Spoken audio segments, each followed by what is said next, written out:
What's good, y'all? Welcome to my review for this week's episode of Sword Art Online Alicization. This episode was fucking awesome, man. This is without a doubt my favorite episode of SAO. Eugeo is now in my top 3 favorite SAO characters of all time. There's Kirito, it's Asuna. Kirito and Asuna kind of like I don't know what these. The word is slipping my mind, but I don't know. But those are my top 2. But you can like, they're honestly like it's a toss up between Kirito and Asuna, and for the number 1-2 spots. I think I probably like Asuna a little bit. I think I like Asuna a little bit more, but I probably want to say I like Kirito more in Alicization, just because he reminds me so much of Obi-Wan as he taking up this mastery role that kind of reminds me of Star Wars. But Eugeo is without a doubt number 3. I love his development, and I'm actually kind of surprised that him as an Entangled Knight did not last as much long, because, you know, I predicted in my review of last week, which, by the way, in case you guys were, yes, I did record a react to this video. It will probably drop after this review is dropped, and probably even after my Captain Marvel review is also, which I've already recorded that one. Both of that video is done. That'll probably also drop right after this video. So look forward to that. Yeah, so oh man. Yeah, I thought it was going to last longer, because I said this in my review that, you know, this isn't going to be a one and done thing. This is going to stay for the rest of the series. Nope, it was one and done. And I don't know. I don't really care either way. I think it would have been cool if they did kept it, but one and doneing it, hey man, I don't really mind. Granted, it does make sense on why it was only a one and done as the explained story. But anyway, enough jibber jabber. Let's get into this week's episode of Sword Art Online Alicization. So we start this episode off. Kirito, Eugeo, they're clashing blades. Kirito's like, why, Eugeo, why would you fall so easily to the synthesis ritual? You know, actually, that was later. He says, why, isn't the whole reason you came here was to save your precious friend Alice? And then we get a close-up of Eugeo's eye. He sees Alice's body, but doesn't see her face. That part's coming up before he blinks. His eye, we just see his eye. He's like, I do not care. I do not know nor care. All I am here for is to follow the administrator's orders and do as she please, so I get that pussy. He obviously didn't say that last part, but y'all get the point. I'm sorry, I just had to say that, man. It was too easy. Anyway. So they kind of break away before they come clashing again, and actually right before that, Kirito says, you know, it's funny. I always wonder what would happen if we were to actually clash swords. You know, seriously, if we were actually gonna fight seriously. And he says, you know, I would think you would surpass me one day, but that day is not today. He didn't say that last. He didn't say that part, but you know, this definitely wasn't Eugeo's day, man. Anyway, so and then after that, they break away before they come charging towards them together, slay a couple of times before we get the OP. Now, the OP was actually different this week. It's not a straight up new OP we got this week, but it was like an alteration, a second version of the last OP, you will. I love it. I like they've added new scenes here that I like. Like, you got the administrator versus Kirito. For some reason, the woman isn't wearing any clothes. Not that I'm necessarily complaining about that, but, you know, why don't you wear some clothes? I love the new animation they put in there. Looks great. I would definitely say it's probably like my favorite OP of SAO, honestly.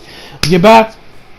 They're still clashing swords. Kirito's trying to convince Eugeo. Kirito actually gets a bit on the offense, starts getting Eugeo to back up a bit. Kirito comes charging towards Eugeo, and then like this red stuff. Like, see, there's like red light coming from Eugeo's sword. I'll let you know. No, that happens later. Kirito charges towards him, and then his fingers light up with one of those elements, and he says it was like a burst when I think it was. Sends Kirito flying back, comes charging towards him again. They clash a couple more times. We get the red thing. We get this red light emanating from Eugeo's sword. New ability comes clashing towards Kirito. I forget, it was called like Bieto style or something along those lines. I forget the exact attack, but it was actually an attack or a skill, I should say, a sword skill used by Eugeo's master when they were back in the academy. You know, Kirito had shit, her name is still in my mind right now. When they were back in their wee early days as novice, as younglings, if you will, apprentices in the academy. So, yeah. So, and he's like, oh yeah, do you even remember who gave the story? He's like, I do not care, or I do not care nor know, I only care about the administrator. And we get a little flashback of when when Cardinals explain how those those triangular prisms work, about how they block their memories. Kirito, we get some narration from Kirito. He says, I have to convince Eugeo, but words will not be enough. It's what I fuse my sword with. And he says, he talks to his sword like, I swear after the end of the fight, I will give you a name. And I'm like, now, as we have noticed, there's been a lot of Bleach comparisons with this season of SAO. We got Zangetsu. We got what was Byakuya's Zanpakuto called? Zenbun Sakura, and either Toshiro's or Rukia's sword for Eugeo, whichever you prefer. I think more Rukia, but I think it could be Toshiro, honestly. Either way, we know there's been some Bleach inspiration going on around here. So I swear if he names it anywhere close to Zangetsu, I'm done. Anyway, I gotta say, the art and animation here, oh my god, was godlike. So he says, what I infuse my sword with will work. I must believe. Puts both swords on his hands, blocks away his sword, brings up their sword glass, and then Kirito just goes on the offense, swinging for the fences. He's like, remember who are the people who are precious to you. Selka over there at the village. He keeps letting, then he says, our masters from the academy, Ronnie and Tisei, we're sick about you. Remember, you made a promise not moving. And of course, your precious fan, Alice.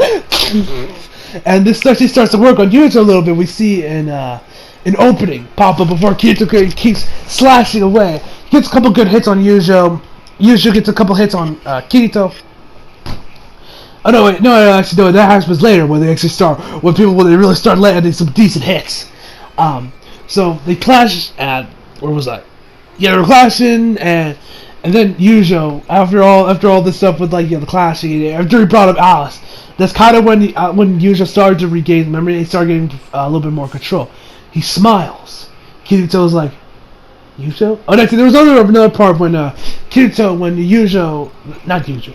Eugeo sent Kirito back right next to Alice, and she's like, hey, bro, you sure that's your friend? And she's like, what do you mean? You said that isn't him, or at least not necessarily, because he felt his ritual. But yeah, he's like, yeah, for him to be so skilled when he just became an integral knight is weird. He shouldn't be this skilled, especially with the attacks he used. He even does, one attack that I forgot to almost mention was Kirito, was like when they're in a swords class, Kirito shows off a new skill that he never showed Eugeo, which looks like it was like a spinning back kick that sends Eugeo's sword up into the air and it lands right on the wall. Lands on the shield and the sword's stuck there. And so once he sends it back, when he uses the wind burst, he grabs his sword back, and Alice talks about how he shouldn't be this powerful, and he shouldn't be this with this powerful, this skilled with the sword, when he just become an integral knight. So no, either that means that means that your sword training does stay when you do become an integral knight, because as we know, Kirito taught Eugeo, and as we know, Eugeo's pretty good with a sword. He can handle his own. Either that, or maybe the administrator put some stuff in there to make him a little bit more acclimated for the battlefield, to probably give him a slight edge over Kirito in his fight. It's either one of those two options, at least I think so. And so, Kirito kind of puts his sword down a little bit, but he's still keeping his guard up because he doesn't know if Eugeo's, completely back or not. And actually, while they're clashing and they land a couple good hits on each other, when they start landing hits on each other, I was like, oh shit, I was getting super hyped. Y'all see this in my reaction when it drops. So be prepared for that one, because I'll lose my mind throughout when the fighting happens. Anyway, so we actually see some flashbacks of Kirito and Eugeo fighting when they were kids with sticks. So back to where it was. So Eugeo kind of stops, he smiles, and he says, Alice. And he's like, Eugeo, you remember, man? And then, puts his sword in the position of enhance argumental, and then he's like, and Kirito just got sitting like, wait, what, bro, what you doing? And then enhance argumental, ice charges towards him, locks him up. They get case eye, and usually I liked how we actually had a POV of Kirito here when the ice is kind of like enclosing him. I thought that was actually a really nice touch by the director. I thought that was a nice touch. I like that scene.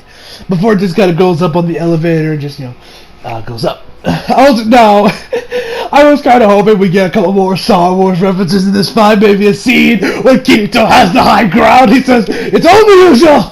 I'm on the high ground. You underestimate my power." I mean, I even posted something on Twitter, a whole meme about this, man. Check it out if you haven't already. If I remember, I'll leave a link to the tweet if I remember. So yeah. Oh man, this fight overall was fucking up. Like, this is one of my favorite fights in SAL. I would definitely say so. Gets up there, you got Chanelka up there, like, whoa! Did you take care of the rebels? He's like, yes, I took care of the rebels. Oh, did you finish them off? Did you finish them off? He's like, no, I didn't. I just encased them in ice. Oh, that was a door! And he just says Prime Senator. Well, before he said Your Excellency, Prime Senator. Yes, he has his whole title. He gives it like, oh, and next time you forget to say Your Excellency, I will turn you into a horse. Oh, yeah! This Chanelka dude, I really dig him. Like, whoever is this Japanese voice actor, my God, does this man put his all into this voice? It's a sight to behold how much power, like, this dude just goes all out. He's like, I'm curious who's gonna voice him in the English dub, because that man got some. Oh, I almost forgot. Let me talk about the English dub real quick. So for the English dub this week, we had shit, I actually don't remember. But overall, I'm loving the dub. I'm thinking I'm really digging the guy that got voicing Eugeo. He's actually doing a really good job. I'm digging his voice. Oh yeah, this was the Goblin Slayer episode. The one where Kirito faced off against the goblins. Art animation was great. Great work from Bryce. He's doing an amazing job as Kirito.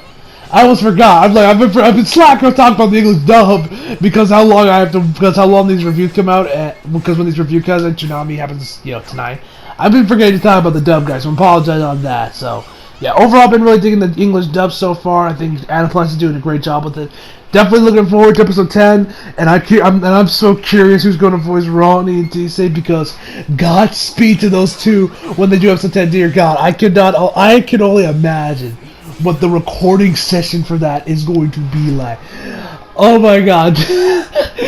I do not envy them in the slightest. So Godspeed to them. Anyway, so back to where I was. Back to the episode itself. Okay. So, yeah. So they get in Gates and eyes. He's like, Your Excellency. He's like, I'll turn you a horse. And he's like, I will finish up the job. Or the point is, whoa! Turns into a ball and then bounces up to where the little way is, to where the thing goes up and down. He goes down it, and then we don't see him, and then Eugeo kind of takes off his armor, and he still got that cut from when Kirito got him earlier on the episode, and he's like, Lady Pontifex, like, Eugeo, you're back, please, come in. And so, he undoes the top part of his jacket. I was like, oh my God, we gotta get some sexy nuts up in here, we gotta have some good old quality fan service right now. That obviously did not happen. So he gets in there, crawls on his knees, or walks on, I don't really know. And then he comes over to the Pontifex, like, Eugeo, let me give you your reward. But first, let me fix up that wound for you. Fixes up his wound. He's like, I know there's some stuff going on with up there, so let me fix that up real quick. So she pulls the thing out, and Eugeo, I don't know if Eugeo was always awake. I think he probably regained control of himself once Kirito really started mentioning we saw that little opening earlier. I think that's when Eugeo got control. I think. Because he then his eyes open wide. He even starts crying. Actually, if you were actually paying attention to when Eugeo iced up, in case Eugeo, when Kirito in a case, when Eugeo encased Kirito and Alice, jeez, I can't speak today. in ice, you would actually see like a tear or like a tear coming off from one of the roses. I thought that was actually a really nice touch there. So anyway, so he gets in there, he starts crying as she pulls it out there. We then get another flashback of Eugeo when he was a kid, walking and running around with Alice before Kirito bumps into him. He's like, yo man, but he can't see his face. He doesn't know it's actually Kirito. So she pulls it out, and you know he falls. It kind of like just sits there.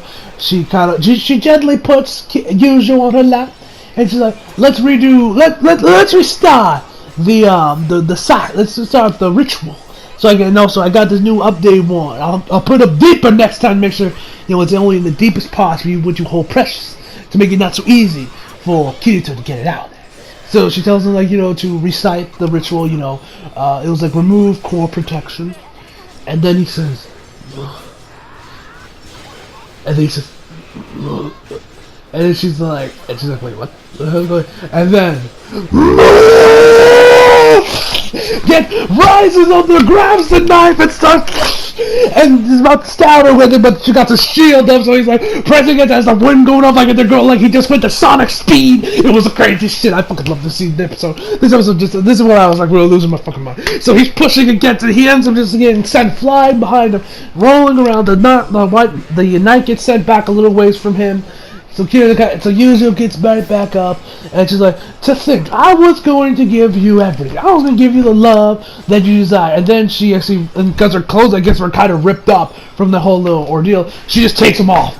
She's completely naked, of course, with her hair covering, the nipples and everything. And then she kind of just starts sitting on thin air as she crosses her legs. They actually do a close-up on her legs when she does when she when she crosses them over. And he's like, I'm like, judging by the sword, it was made by that brat at the library, right?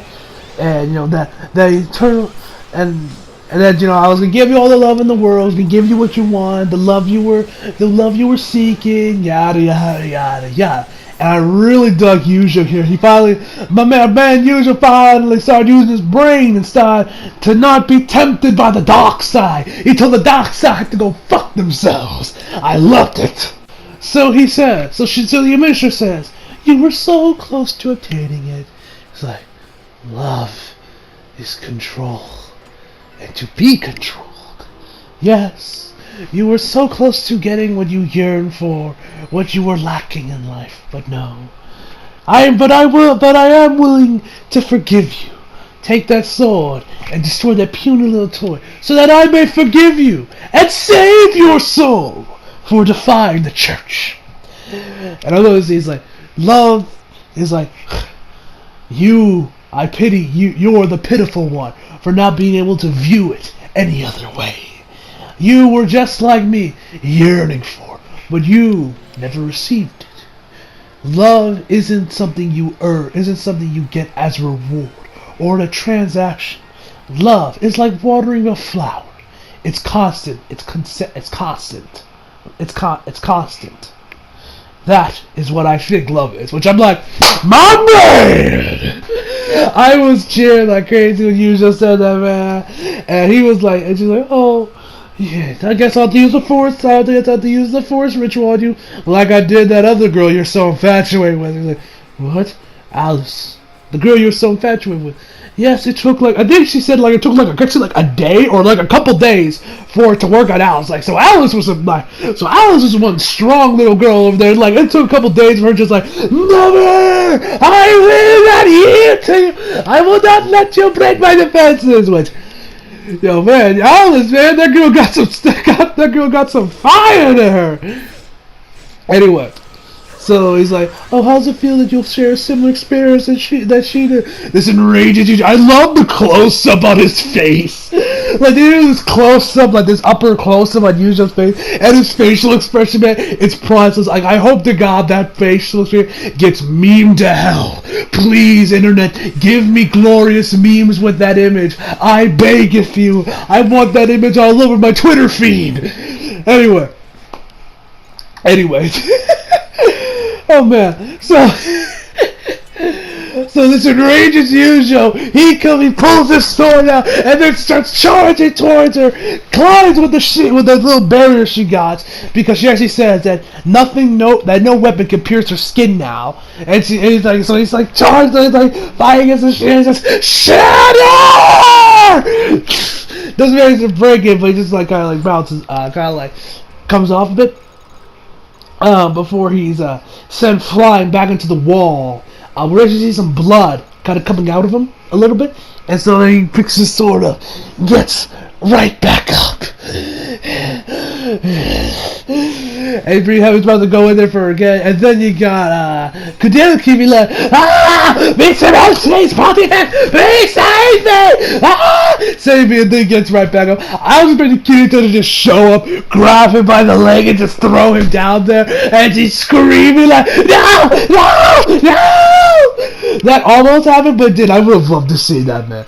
So he gets up there. Kirito, he's like, he's a traitor. He said he like locked him up in ice, but he didn't. And then Kirito comes up, grabs him by his ankle, and he's like, ah! Kirito manages to grab his shoes, but he manages to escape. He gets up, and I love Eugeo's facial expression here when he sees Kirito again. That shit was priceless. I love that stuff. Although I bet the Yaoi shippers were losing their minds over this. Those 15-year-olds like, oh my god, I ship Kirito and you so hard. They were probably losing their minds like they usually do. Anyway. So, so Kirito gets up. Alice follows suit. And Eugeo's just dumbfounded. He's got happy seeing him again. I love the look on Eugeo's face was priceless, man. He's like, Kirito. And my boy Kirito says, yo, Eugeo, while he's holding the shoe. And he says, Alice, do not. And then our boys cried a little bit. Wash away them tears. You got your daddy like, oh, you insolent knights! You like the fact that the dude's ranting and raving. Then the minister talks to Alice like, hey Alice, isn't there something you want to say to me?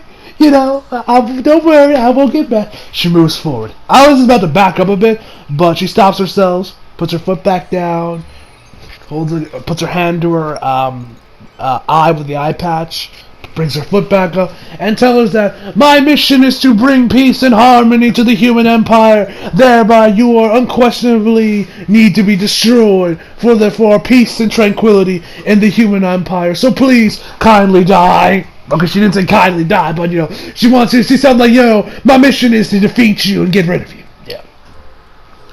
So she's like, and then she's like, okay, your logic circuits are fine. She goes out trying to figure out what the problem is, and then she realizes that it was error 807, I think it was 871, 872. I think the error was.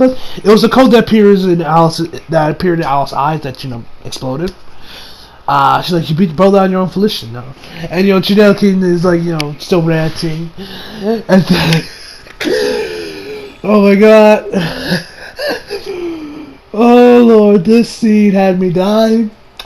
This scene had me dying, brothers. This had me dying, ladies and gentlemen. So, she tells Chidelkin, Chidelkin, I'm giving you a chance to redeem your absolutely ruined reputation. Get rid of these three with your arts, and then this dude gets down on his hands and knees. And then he says, Miss, your immense Pontifex, I have worked for you for 7 years, so please allow me to ask you this insolent request. Miss your mistress,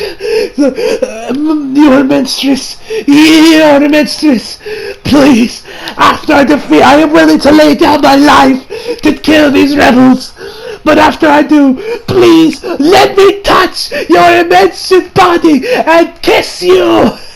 And then oh, it doesn't end there. Oh, it doesn't end there, ladies and gentlemen. It don't even end there. The look on Kirito's face said it all. Eugeo and Alice kind of look shocked. Kirito's like, really? And then he asks, and after that, please let me spend the night of my dreams with you. In other words, the boy want them ass, titties, ass, and titties, ass, titties, and also that pussy. The brother want the whole course. He want the full course of it. He wanna get down and dirty with this woman. Oh, I was laughing so hard at this scene, guys. You have no idea. Y'all are going to love to say this, guys. Y'all are going to really enjoy my reaction for this week's episode if you guys go check it out. Y'all are going to have y'all gonna have a ball with it. So, after that, she starts giggling, and then grants his request.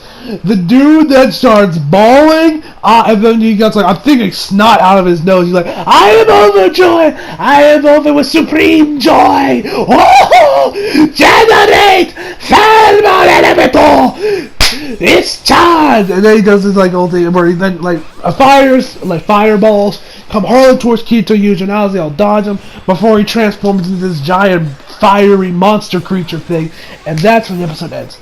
Low key, I think I'm actually going to do a reaction to next week's episode as well, solely because it's going to be Kirito, Alice, and Eugeo all teaming up together, and I think that's going to be really interesting. I think that's going to be a cool fight. So I'm probably going to do a reaction to next week's episode, as well, guys. So look forward to that. So overall, I give this week's episode a 10 out of 10. Love this week's episode of Sword Art Online. As I said, this is my favorite episode of Sword Art Online. The art animation was great, the voice acting was superb, and I'm hyped myself for next week, guys. So hope y'all enjoyed the video. Leave a like if you did, subscribe if you're new, follow me on Instagram and Twitter if you like it. Links down in the description box below. And as always, come back for more. See you guys next time.